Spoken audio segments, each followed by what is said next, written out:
Welcome fellow watch lovers. Today we're looking at the San Martin Type B Flieger, and I've already done a more in-depth review on the Type A Flieger that they released, and realistically these should be the exact same watch other than the dial itself. So the primary focus here is really on the dial and the differences here, just to give you an overall look at the piece. Typical 316L stainless steel. Just about the entire piece is brushed, which I love, and it is done very well. We have stainless steel case, bracelet, clasp, case back, sapphire crystal with some AR coating, and of course the main attraction here is the dial. There are a number of Type B Fliegers on the market. These are sterile dials, so we don't have any brand logos on here, but I will point out that we do have the hex crown logo on the crown as well as on the clasp. It does have the small clasp, which I'm not necessarily a fan of unless you just happen to be right in sizing wise where it fits within those two holes. And for myself, I find that I absolutely would have preferred a couple extra notches to have some flexibility there with the sizing. The dial itself is matte black. We have C3 Super Luminova on the hands and the indices, all the numbers.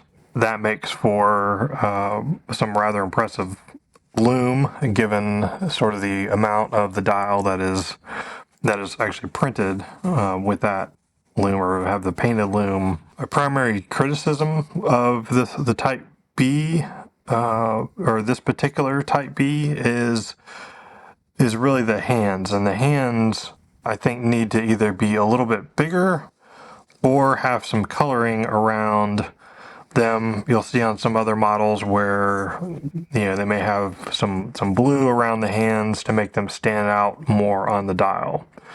Given the fact we're dealing with really two colors, the black and then the color of the lume on the hands and the printed dial, and there's a lot on the printed busy dial, I think that if the hands were either a little bit bigger or had a border around them of a color to make them stand out more, that I think that this one would be a more popular option. Especially this is a more of a 39 millimeter case or somewhere in that range versus a larger typical Flieger dial, which can be 41 or larger. It does put this into like kind of a modern interpretation version of it, which I appreciate.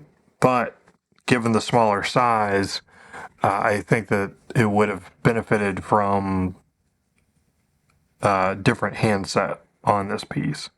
The shape of the hands are just fine, and I think that looks and feels within the style of the piece.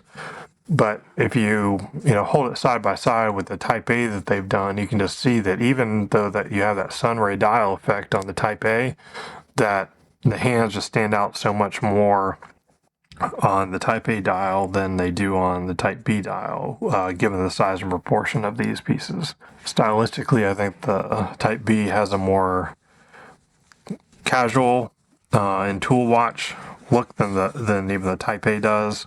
Kind of a quintessential option for someone looking at a pilot type of watch, as it feels pretty obvious that that's what it is. And I also appreciate the steel dial nature here, so it doesn't feel like you're using some sort of known brand on this, and it's fairly subtle on the screw down crown here. The movement's listed as a YN55. I have not opened mine up yet to find out whether or not that's the case or not.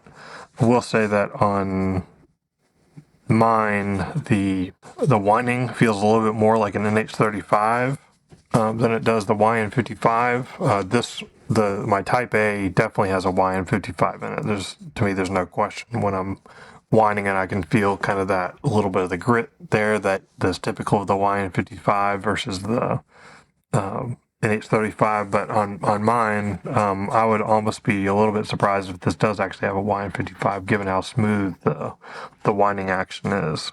Since I've done a full review on the Type A and all the case dimensions, case finishing, all of that rings true. They're very consistent across both of these. Really just wanted to provide a look at the different dial here and give you some shots of that.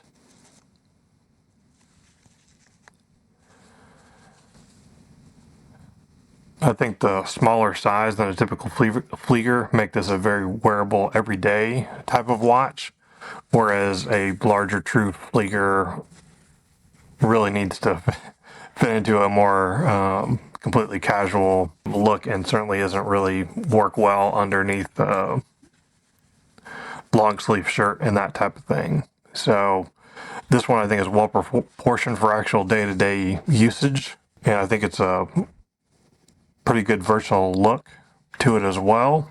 And fit and finish is typical San Martin quality. Again, my only real complaint on that front is the clasp. As long as this fits you with the adjustments that are there, then you'll be just fine. Otherwise, you may consider buying the 4 micro adjustment clasp as a aftermarket thought.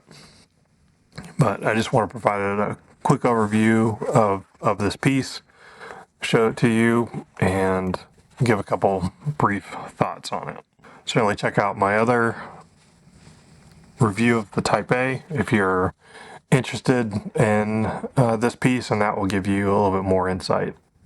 So if you find this type of content helpful, please like and subscribe to the channel. And I also have an affiliate link below that doesn't cost you anything extra, but provides me with a slight commission fee if you purchase it by using that link.